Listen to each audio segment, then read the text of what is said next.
দেখছেন না কত রকম ভাবে ষড়যন্ত্র চালাচ্ছে, কখন এনআরসি, কখন মসজিদের উপরে হামলা, কাশ্মীরের মুসলমান মার খেয়েছে, মায়ানমারের মুসলমান মার খেয়েছে, গুজরাটের মুসলমান মার খেয়েছে, এমনি করে আজও দেখছি, আবার নতুন করে দেখছি, মিডিয়ায় দেখছি আমাদের পশ্চিম বাংলার মানুষ যখন বাইরের রাজ্যে যখন যাচ্ছে তাদেরকে বিভিন্ন কায়দায় বিভিন্ন রকম ভাবে কৌশল করে তাদেরকে জানে মেরে দেওয়া হচ্ছে। কি হয়নি?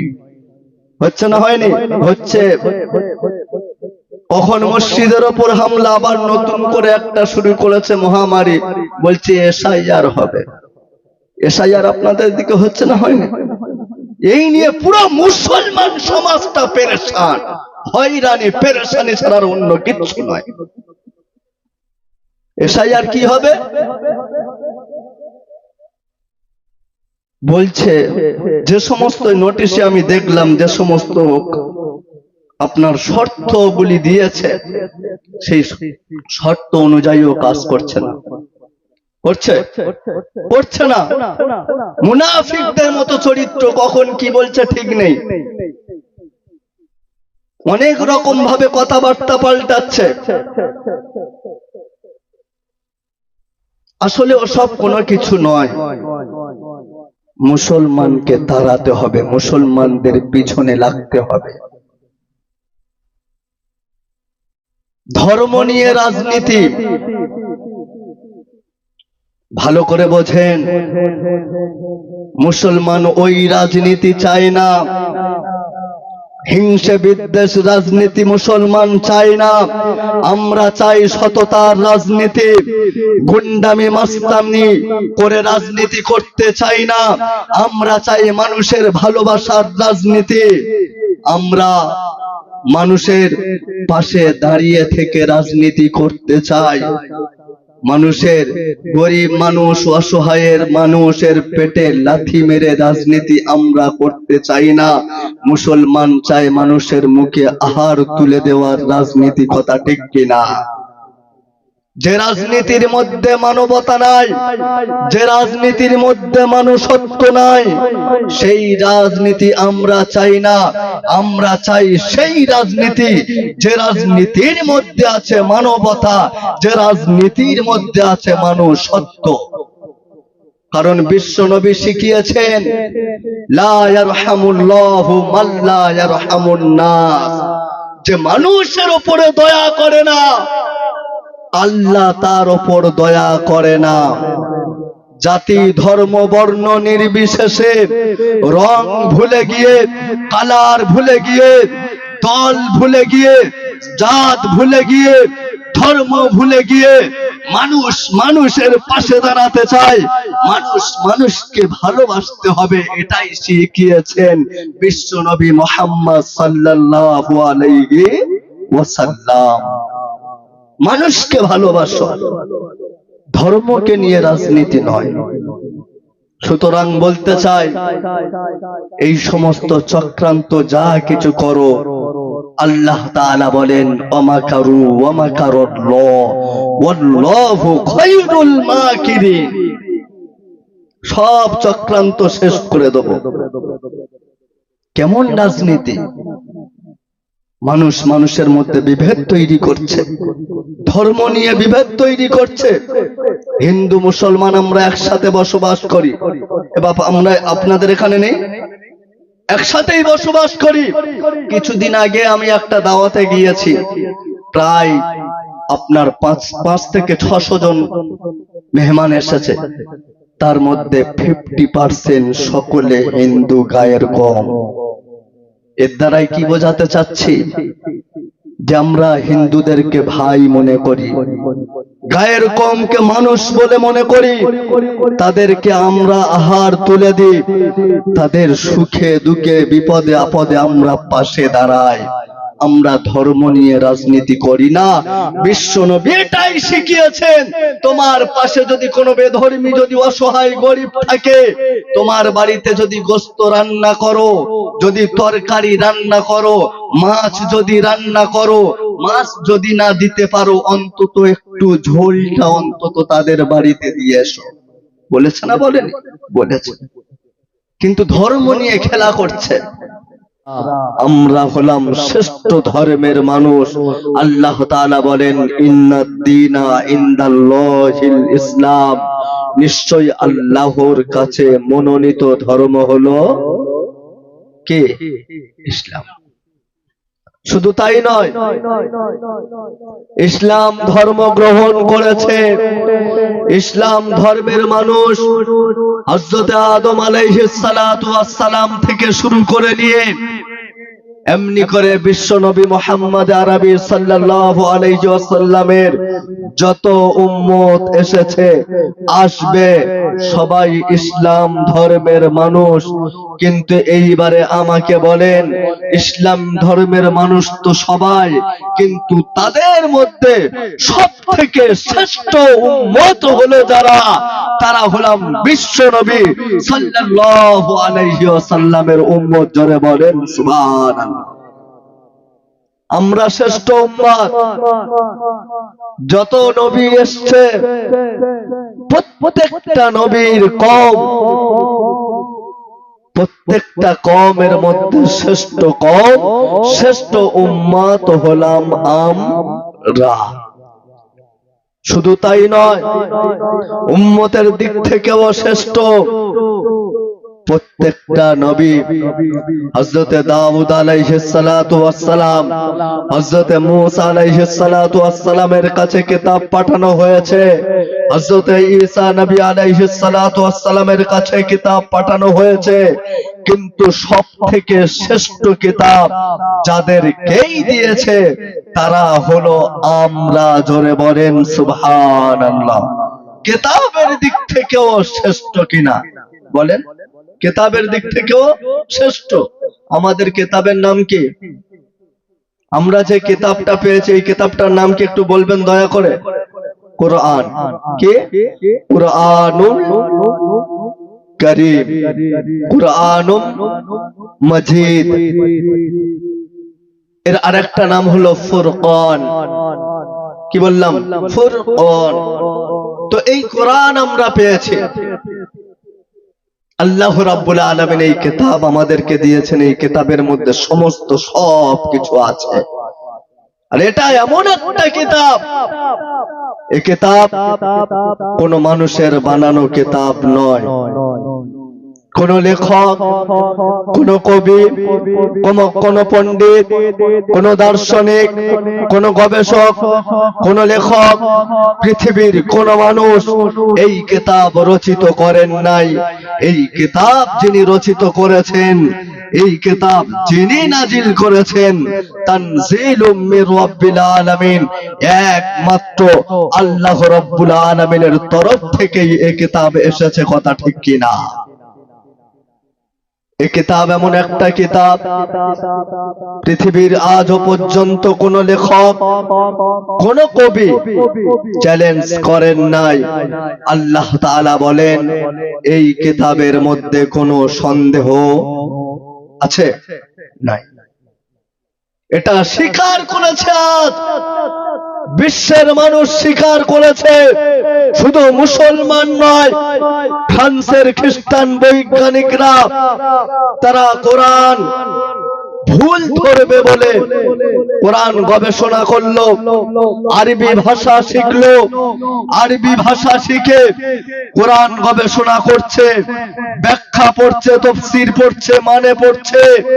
কোরআন পড়তে পড়তে পড়তে পড়তে সূরা তুরের মধ্যে এসেছে ওয়াল বাহরি মাসজুর। আল্লাহ তাআলা এখানে অগ্নি প্রজ্বলিত করা সমুদ্রের কসম তিনি খেয়েছেন।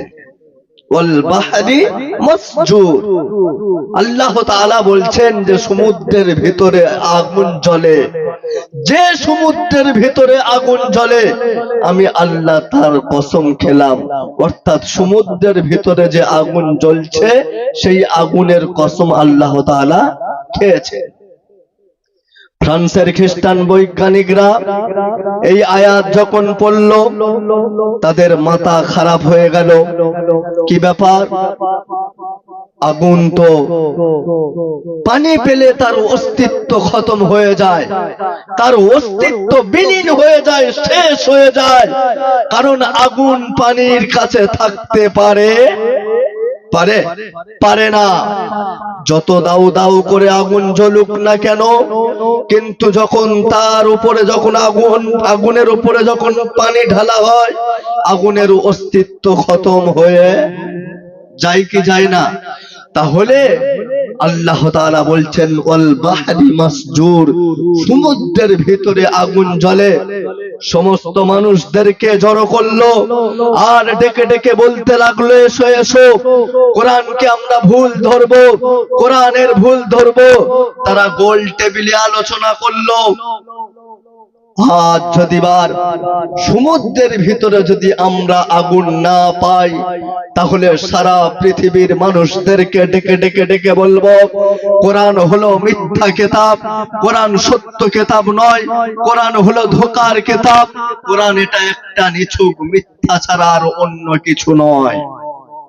ফ্রান্সের খ্রিস্টান বৈজ্ঞানিকরা তারা অত্যাধুনিক প্রযুক্তি তৈরি করা মেশিন নিয়ে যখন সমুদ্রের তলদেশে যখন গেল, 1 মাইল নয়, 2 মাইল নয়, 18 মাইল যখন নিচে যখন গেল, তাদের ওই অত্যাধুনিক প্রযুক্তি তৈরি করা মেশিন নিয়ে যখন তারা সমুদ্রের তলদেশে গেল, সেখানে তারা গরম কাদা পেল। জোরে বলেন সুবহানাল্লাহ। সুবহানাল্লাহর আওয়াজটা একটু কম হলো না বাবা? একটু জোরে বলেন সুবহানাল্লাহ। তারপরে যখন আরেকটু যখন গভীরে গেল, তাদের ওই ফ্রান্সের খ্রিস্টান বৈজ্ঞানিকদের সমস্ত উন্নত মানের মেশিন সমস্ত সবকিছু পুড়ে ছাই হয়ে গেল। জোরে বলেন সুবহানাল্লাহ। ফ্রান্সের খ্রিস্টান বৈজ্ঞানিকরা তারা স্বীকার করলো কোরআন সত্য কিতাব, তারা মুসলমান হয়ে গেল। জোরে বলেন সুবহানাল্লাহ। আর আমরা আজকের সেই কোরআনওয়ালা, কোরআন আমাদেরকে আল্লাহ রাব্বুল আলামিন দিয়েছেন, অথচ আমরা সেই কোরআন মানতে পারি নাই। আমার বন্ধুগণ, আমার আল্লাহ রাব্বুল আলামিন বলেন ওয়ানাজ্জালনা আলাইকাল কিতাবা তিবয়ানাল লিকুল্লি শাইইন ওয়া হুদাও ওয়া রাহমাতাও ওয়া বুশরা লিল মুসলিমিন। জোরে বলেন আল্লাহু আকবার। কোরআন শরীফের পারা নম্বর হলো 14, সূরার নাম হলো সূরাতুন নাহল। আল্লাহ রাব্বুল আলামিন পবিত্র কোরআনুল কারীমের মধ্যে বলেন, হে পৃথিবীর মানুষেরা, আমি আল্লাহ রাব্বুল আলামিন পবিত্র কোরআনকে তোমাদের কাছে পাঠিয়েছি। আর এই কোরআন মাজিদে সমস্ত সবকিছু আমি আল্লাহ তাআলা বলে দিয়েছি, কোনো কিছু আমি গোপন করি নাই।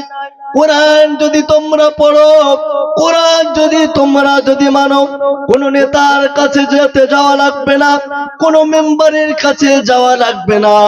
নিজের ব্যক্তিগত জীবন থেকে শুরু করে নিয়ে আন্তর্জাতিক জীবন পর্যন্ত, এমনি করে রান্নাঘর থেকে শুরু করে জাতীয় সংসদ পর্যন্ত সমস্ত সবকিছু কথা আমি আল্লাহ কোরআনের মধ্যে বলেছি।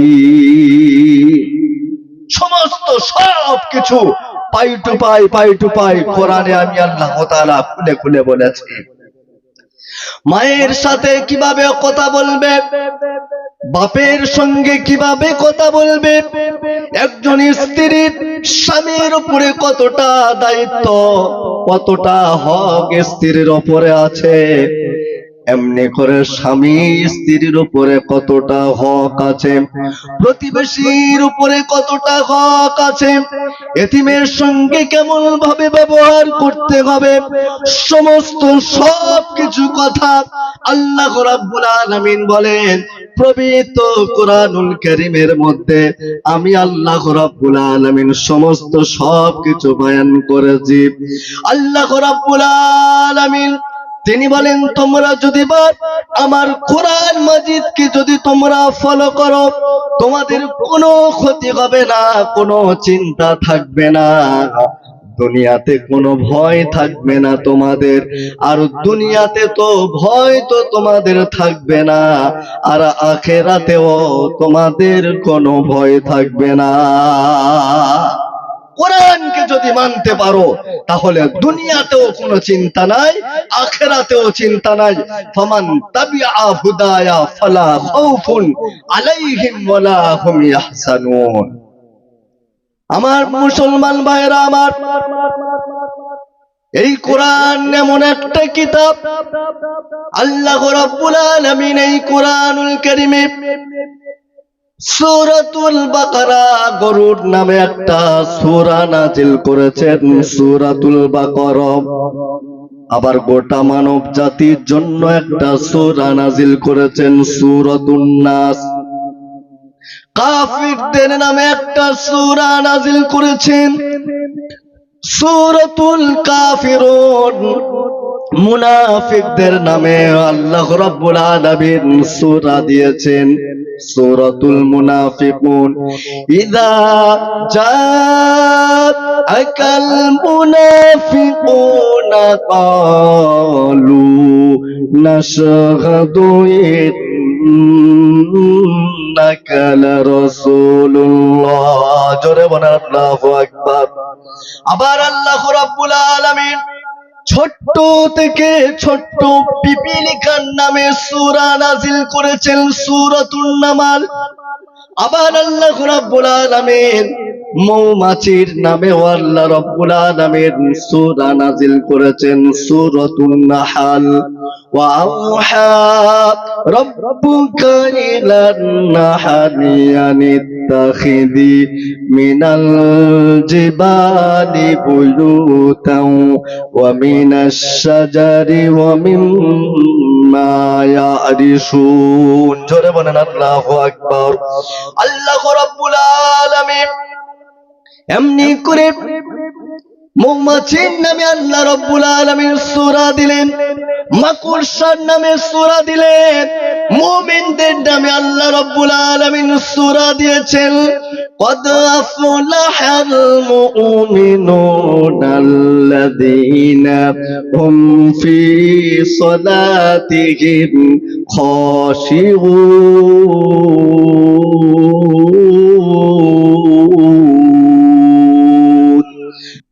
আল্লাহ রাব্বুল আলামিন মুমিনদের নামে সূরা নাজিল করেছেন। এমনি করে পবিত্র কোরআনুল কারীমের মধ্যে আমার আল্লাহ রাব্বুল আলামিন সমস্ত সবকিছু খুলে খুলে বয়ান করেছেন। আল্লাহ রাব্বুল আলামিন গোটা মানব জাতির জন্য সূরা নাজিল করেছেন। এমনি করে তোমরা কিভাবে চলবে, কেমন ভাবে চলবে, কোনটা খাওয়া জায়েজ, কোনটা খাওয়া জায়েজ নাই, কোনটা হালাল, কোনটা হারাম, সমস্ত সবকিছু আল্লাহ রাব্বুল আলামিন কোরআনুল কারীমের মধ্যে বলেছেন। দয়া করে আপনারা আমাকে বলেন, আপনারা যদি কোনো দোকানের সাইনবোর্ড যদি আপনারা দেখেন, সাইনবোর্ড দেখার সাথে সাথে ওই দোকানের ভিতরে কি কি মাল পাওয়া যেতে পারে, কি কি মাল বিক্রয় করা হয়, সাইনবোর্ড যদি আপনি দেখেন তাহলে বুঝতে পারেন কি পারেন না? ঠিক তেমনি আল্লাহ রাব্বুল আলামিন বলেন, ও আমার বান্দারে, তোরা আমার পবিত্র কোরআনুল কারীমটা তোরা পড়বি, কিন্তু পড়ার আগে তোরা আমার একবার কোরআনের শিরোনামগুলো তোরা একবার শুধু পড়ো। আল্লাহ রাব্বুল আলামিন বলেন, 114টা দিয়ে আমি আল্লাহ 14টা সূরা দিয়ে 114টা সূরা দিয়ে আমি আল্লাহ রাব্বুল আলামিন কোরআনকে সাজিয়েছি। এমনি করে আল্লাহ রাব্বুল আলামিন ছোট্ট থেকে ছোট্ট পিপিলিকা থেকে শুরু করে বড় থেকে বড় প্রাণী হাতি থেকে শুরু করে হাতির নামে আল্লাহ রাব্বুল আলামিন সূরা নাযিল করেছেন। সেই সূরাটির নাম হলো সূরাতুল ফিল। এমনি করে দুর্বল প্রাণী, সব থেকে দুর্বল মাকড়সার নামে আল্লাহ রাব্বুল আলামিন সূরা নাযিল করেছেন। আল্লাহ রাব্বুল আলামিন সেই সূরাটির নাম হলো সূরাতুল আনকাবুত। কি বললাম? সূরাতুল আনকাবুত। মাসালুল লাযীনা ইত্তাখাযু মিন দুনিল্লাহি আউলিয়া কামাসালিল আনকাবুত। আল্লাহ রাব্বুল আলামিন বলেন, যারা ইসলামকে মেটানোর জন্য, দিনকে ধ্বংস করার জন্য, কোরআনকে শেষ করে দেওয়ার জন্য বিভিন্ন রকম ভাবে যারা ষড়যন্ত্র জাল বানায়, বিভিন্ন রকম যারা ষড়যন্ত্র তৈরি করে, বিভিন্ন রকম ভাবে চক্রান্ত চালায়, শুনে রেখে দাও, মাসালুল লাযীনা ইত্তাখাযু মিন দুনিল্লাহি আউলিয়া কামাসালিল আনকাবুত। তাদের সকলের ষড়যন্ত্র, তাদের সমস্ত সবকিছু চক্রান্ত আমি আল্লাহ রাব্বুল আলামিন বলে দিলাম মাকড়সার জালের মতো দুর্বল। তাদের সমস্ত চক্রান্ত মাকড়সার জালের মতো দুর্বল। মাকড়সার জাল সবল না দুর্বল? আমাদের ঘরে মাঝে মধ্যে বাসা বাঁধে কি বাঁধে না? বাঁধে। যখন বাসা বাঁধে, বাসা বাঁধার পরে আল্লাহ রাব্বুল আলামিন ওই প্রাণীটার মধ্যে এমন একটা প্রতিভা আল্লাহ রাব্বুল আলামিন দিয়েছেন, ওকে বাইরে থেকে কোনো কিছু নিয়ে আসতে হয় না। আমরা মানুষ, আমরা শ্রেষ্ঠ, কিন্তু আমরা থাকতে গেলে তাহলে আমাদের কত একটা ঘর বানাতে গেলে খুঁটি লাগে, বাঁশ লাগে, অনেক কিছু আমাদের লাগে কি লাগে না? বাইরে থেকে মাল আনতে হয় কি হয় না? কিন্তু মাকড়সা ও মাল কিন্তু বাইরে থেকে কিছু আনে? কারুর প্রয়োজন পড়ে? দু চারটে লেবার লাগে নাকি? হ্যাঁ, ইট বালি সিমেন্ট লাগে? কারুর প্রয়োজন হয় না।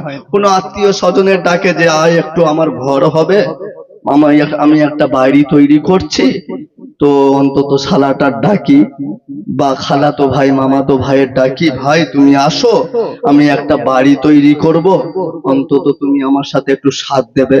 মাকড়সা ডাকে না? ডাকে না, শুধু লাভ দেয় আর ঘর তৈরি হয়ে যায়। শুধু লাভ দেয় আর ঘর তৈরি হয়ে যায়। যখন সুন্দর ঘর একটা তৈরি হয়, তখন মাকড়সাটা মাঝখানে বসে থাকে।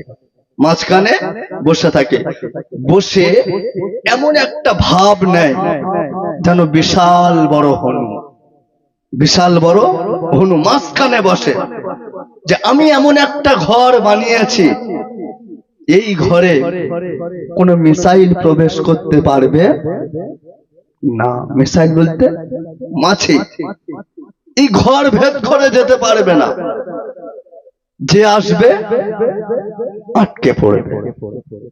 বিশাল একটা ভাব নিয়ে মাকড়সা বসে থাকে। কোন বন্দুকের গুলি কিছু হবে না, কোন মশা ঢুকতে পারবে না, এইরকম একটা ভাব নিয়ে বসে থাকে। আল্লাহ তাআলা এই কথাই বলছে, আমি বলছি না। আল্লাহ বলছে ইত্তাখাযাত বাইতা, ইত্তাখাযাত বাইতা, ঘরটা বানিয়ে কেমন একটা সে যেন ভাব নেয়।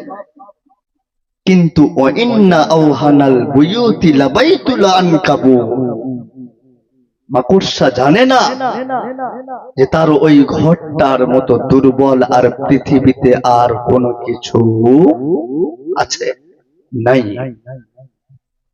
আমরা যখন দেখি আমাদের বাড়িতে যখন মেহমান আসার সময় হয় বা মেহমান আসে, বা আমাদের যখন কোনো অনুষ্ঠানের সময় হয়, তখন ওই ঘরটা আমাদের যখন চোখে পড়ে, ওই ঘর ভাঙার জন্য আমরা গ্রাম থেকে 5-10 জন লোক ডাকি, মনে হচ্ছে নাকি?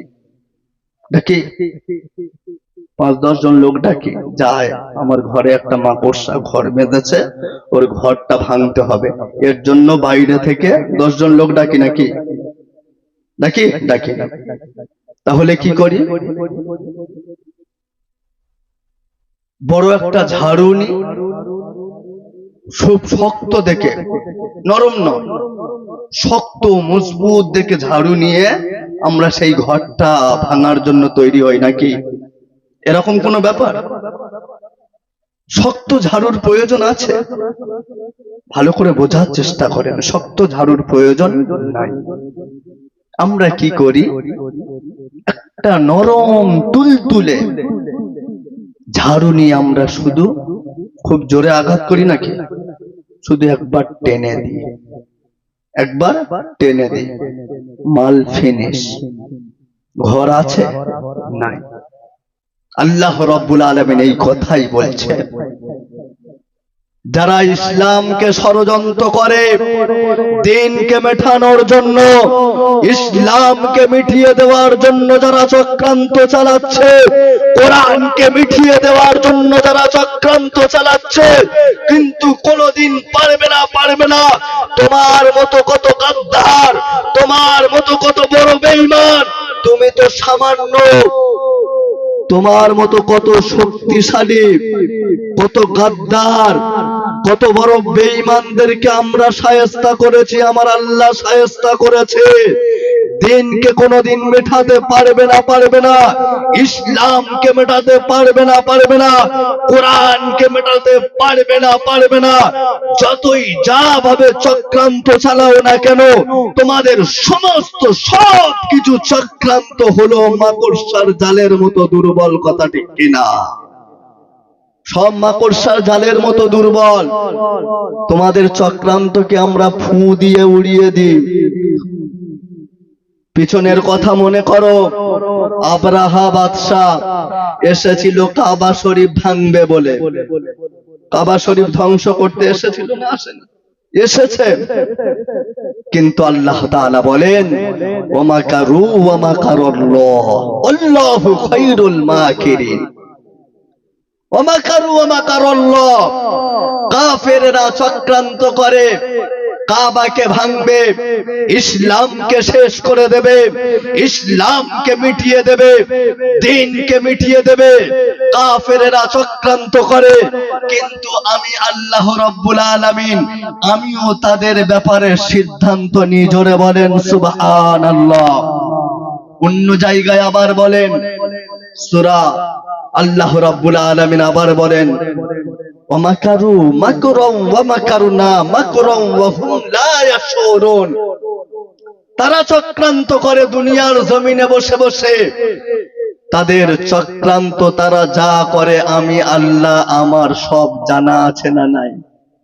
দুনিয়ায় বসে বসে যা কিছু প্ল্যান করছে, চক্রান্ত করছে, আমার আল্লাহ জানে কি জানে না? জানে। কিন্তু আল্লাহ বলে, ওরা জমিনে বসে বসে চক্রান্ত করে, আর আমি আল্লাহ আরশে বসে বসে সিদ্ধান্ত টানি তোমাদের ব্যাপারে। জোরে বলেন সুবহানাল্লাহ। সুতরাং বলতে চাই, দ্বীনকে মেটাতে এসো না। দ্বীনকে যারা মেটাতে এসেছে তাদেরকে এই মুসলমান মিটিয়ে দিয়েছে। এই মুসলমান হলো বাঘের বাচ্চা, মুসলমান হলো সিংহের বাচ্চা। একবার যখন গর্জন করবে, নারায়ে তাকবীরের ধ্বনি তুলে যখন একবার আওয়াজ দেবে, সমস্ত কাফিরদের দিল থরথর করে কেঁপেছে। আরে এখনো পর্যন্ত মুসলমানদেরকে জাগ্রত করতে তোমরা যেও না। মুসলমান যদি খেপে যায় তাহলে কিন্তু তোমরা ছাড় পাবে না। কারণ মুসলমান কারো দেখে ভয় করে? করে? করে না। মুসলমান একমাত্র যাকে ভয় করে তিনি হলেন একমাত্র আল্লাহ। আল্লাহ ছাড়া আমরা কাউকে ভয় পাই না। তোমাদের পরমাণুর ভয় আমরা করি না, তোমাদের গুলির ভয় আমরা করি না, তোমাদের বন্দুকের ভয় আমরা করি না, তোমাদের পিস্তলের ভয় আমরা করি না। আমরা হলাম হযরতে ওমরের উত্তরসূরি, আমরা হলাম সেই হযরতে হামজার উত্তরসূরি, আমরা হলাম সেই আবু বকরের উত্তরসূরি, আমরা হলাম হযরতে আলীর উত্তরসূরি। আমরা আল্লাহ ছাড়া কাউকে ভয় করি না। কারণ আমাদের নবী শিখিয়েছে, আমরা যদি দ্বীনের জন্য যুদ্ধ করি, দ্বীনের জন্য জিহাদ করি, কোরআনের জন্য যদি আমরা জিহাদ করি, তাহলে জিতলে হয়ে যাব গাজী। আর যদি আমরা তোমাদের হাতে যদি আমরা ইন্তেকাল করি, তাহলে আমরা হয়ে যাব শহীদ। কথা ঠিক কিনা? শহীদের তামান্না নিয়ে মুসলমান কাপনের কাপড় মাথায় দিয়ে ঘোরে। সুতরাং তোমাদের কোনো কিছু দেখে আমরা ভয় করি না। আমার একটা গল্প মনে পড়ে গেল। একটা শকুন, তার বাচ্চারা মার কাছে কান্নাকাটি করছে, বলছে, মা, আমরা এত গোশত খেয়েছি, আজকের আমাদের মানুষের গোশত খাবার শখ হচ্ছে। কিসের গোশত? মানুষের গোশত খাবে। তা শকুন বেচারা কি করলো? বাচ্চাদের আবদার মানতে হবে তো, আমরা প্রত্যেক বাম্মা তো আছি, বাচ্চারা যাই বলুক অন্তত মানার চেষ্টা করি। তো শকুন বেচারা কি করলো? একটা মোড়া গরু তার শরীর থেকে কিছু গোশত নিয়ে বাচ্চাদের যখন গালে দিল, বাচ্চারা খেয়ে বলছে, মা, এই গোশতর টেস্ট আমরা অনেক আগেই উপভোগ করেছি, আমাদের খুব পরিচিত মনে হচ্ছে, এটা মানুষের গোশত না। আবার শকুন কি করলো? তারপরের দিন শূকরের গোশত নিয়ে বাচ্চাদের গালে দিল। বাচ্চারা একই কথা বলল, মা, এর আগে এই রকম গোশত আমরা খেয়েছি, এটা মানুষের গোশত না। শকুন তখন চিন্তা করলো, তাহলে মানুষের গোশত খাওয়াবে, কিন্তু কেমন ভাবে খাওয়াবো? মানুষ তো বড় বুদ্ধিমান, কিন্তু কিছু জাহিল, কিছু অন্ধ ভক্ত, ধর্মে নিয়ে যারা খেলা করে, তারা কিন্তু বুদ্ধিমান নয়, তারা হলো জাহিল, তারা হলো কাপুরুষ, তারা মানুষ নয়, শুধু সুরতটা মানুষের মতো। তো শকুন কি করলো? তার পরের দিন গরুর মাংস আর শূকরের মাংস দুই পায়ে নিয়ে গিয়ে শূকরের মাংসটা মসজিদে ফেলে দিল, আর গরুর মাংসটা মন্দিরে ফেলে দিল। তারপরের দিন সেখানে শকুন হাজির হলো, দেখা গেল শত শত মানুষ সেখানে লাশ হয়ে পড়ে রইল। কথা ঠিক কিনা? সেখানে শত শত মানুষ পড়ে আছে, খুন মার্ডার, হিন্দু মুসলিম মারপিট। এই রকম শকুনের রাজনীতি আমরা চাই না। আমরা চাই মানবতার রাজনীতি, আমরা চাই মানুষত্বর রাজনীতি, মানুষকে ভালোবাসার রাজনীতি। সেই জন্য কোরআন মানতে হবে। কোরআনের আইন যদি বাস্তবায়ন যদি না করি, তাহলে কিন্তু আমরা সফল হতে পারবো না। আমার বন্ধুগণ, আমার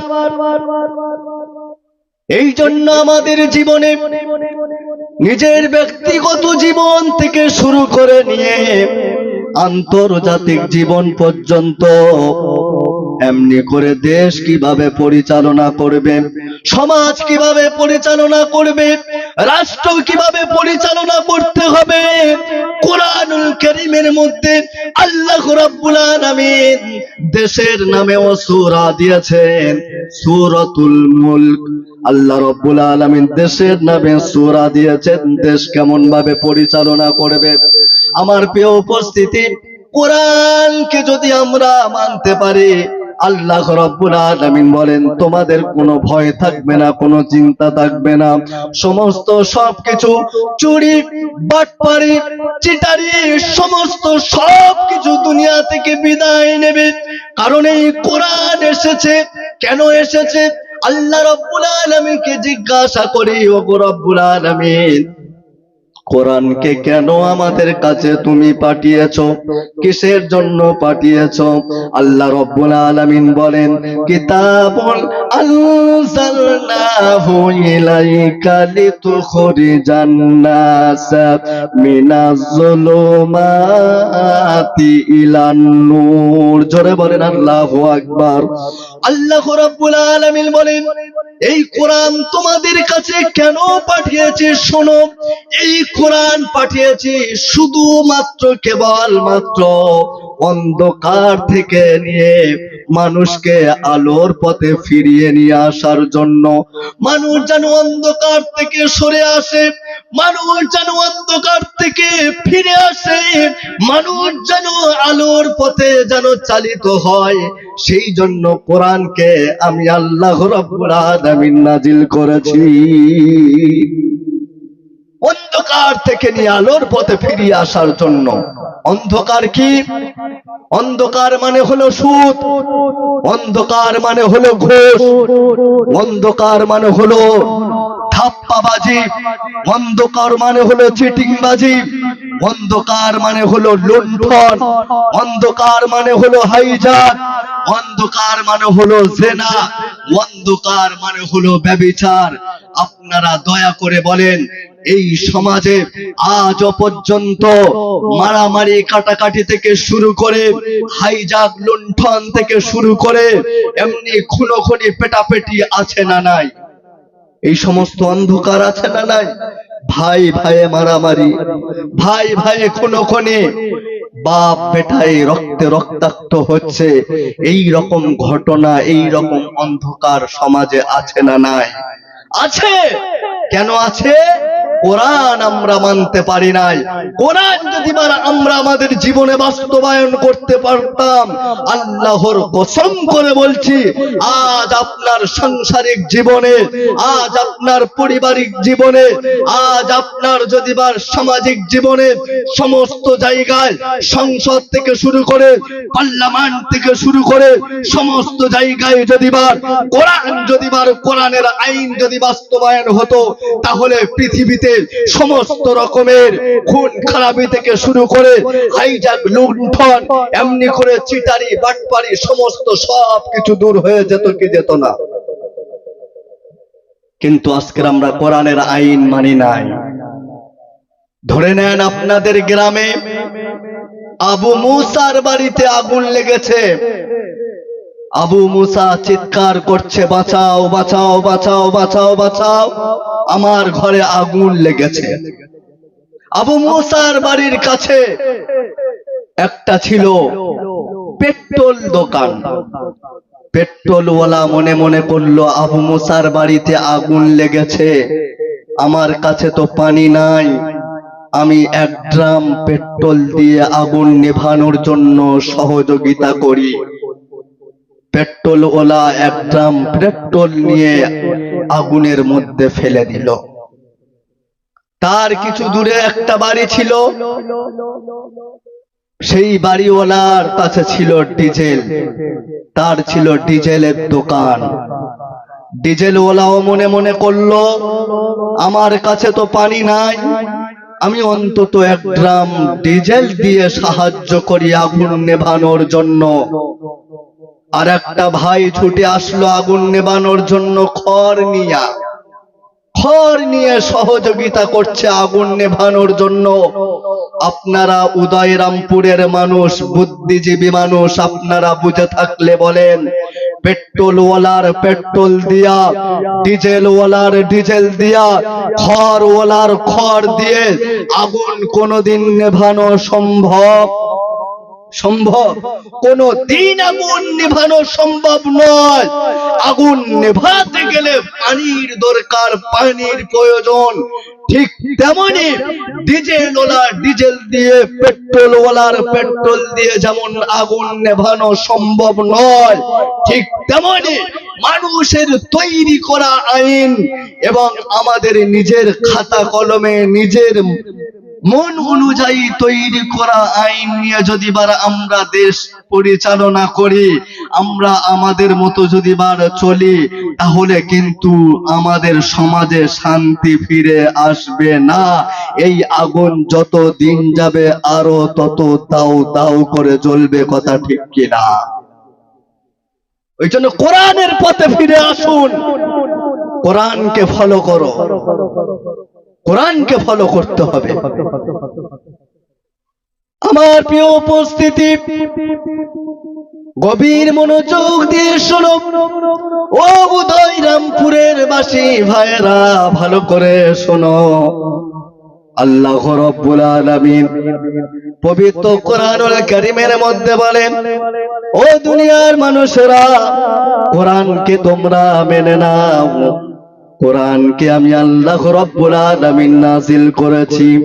পৃথিবীর বেঈমানেরা, পৃথিবীর কাফেররা যত চক্রান্ত করুক, যত ষড়যন্ত্র চালাক, এই কোরআন কোনদিন মেটাতে পারবে না।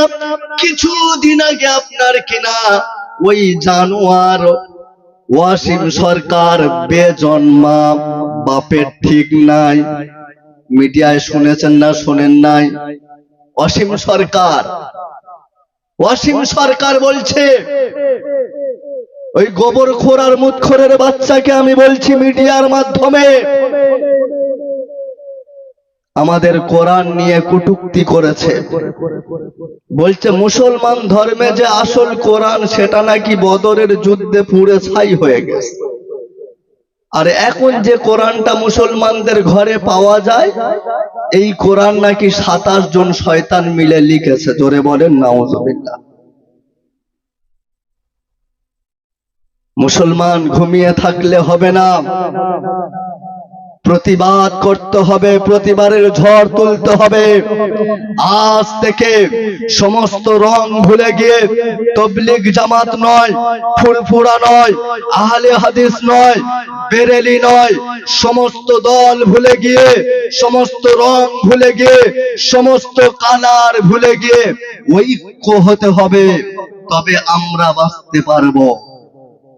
এটা আল্লাহ তাআলার কথা, ওয়াতাসিমু বিহাবলিল্লাহি জামিআন ওয়া লা তাফাররাকু। তোমরা একটা রশ্মিকে তোমরা মজবুত করে ধরো। ভেদাভেদ কেন করো? কে বুকে হাত বাঁধে, কে নাভির নিচে হাত বাঁধে, যেটাই বাঁধছে বাঁধুক না, নামাজ তো পড়ছে। বলেন, বুকে হাত যারা বাঁধছে ফতোয়া দিতে পারবেন যে নামাজ হবে না? নাভির নিচে যারা হাত বেঁধেছে নামাজ হবে না, ফতোয়া দিতে পারবে? এরা দুজন শুধু গন্ডগোল করছে। আর একটা দল আছে বলছে তোদের বুকে হাত বাঁধলে গন্ডগোল করিস, আর নাভির নিচে হাত বাঁধলে গন্ডগোল করিস। আমরা হাতই বাঁধবো না, আর গন্ডগোল হবে না। এই নিয়ে দ্বন্দ্ব আমাদের। কে কিয়াম করে, কে কিয়াম করে না, কে লা ইলাহা ইল্লাল্লাহ বলে, কে বেরহমাতিকা বলে, যা বলছে বলুক না। মুসলমান এক হয়ে যাও, ওয়াতাসিমু বিহাবলিল্লাহি জামিআন ওয়া লা তাফাররাকু। তো এই জন্য আমি বলেছিলাম, এর আগে আমার একটা বক্তব্য আমি বলেছিলাম, অসীম সরকারকে আমি চ্যালেঞ্জ দিয়েছিলাম যে আপনি প্রমাণ দেন। প্রমাণ আপনাকে দিতে হবে। পশ্চিম বাংলায় প্রায় 3 কোটি মানুষ মুসলমান বসবাস করে। সারা ভারতবর্ষে 20 কোটির অধিক মুসলমান বসবাস করে। কোরআন নিয়ে কটূক্তি করা, ইসলামকে নিয়ে কটূক্তি করা। আমরা তোমাদের কোন ধর্ম নিয়ে কটূক্তি করি না, তোমাদের ধর্মগ্রন্থ নিয়ে আমরা কটূক্তি করি না। কিন্তু তুমি যখন আমাদের ইসলাম ধর্মকে নিয়ে কটূক্তি করেছো, ওই কথার জবাব তোমাকে দিতেই হবে।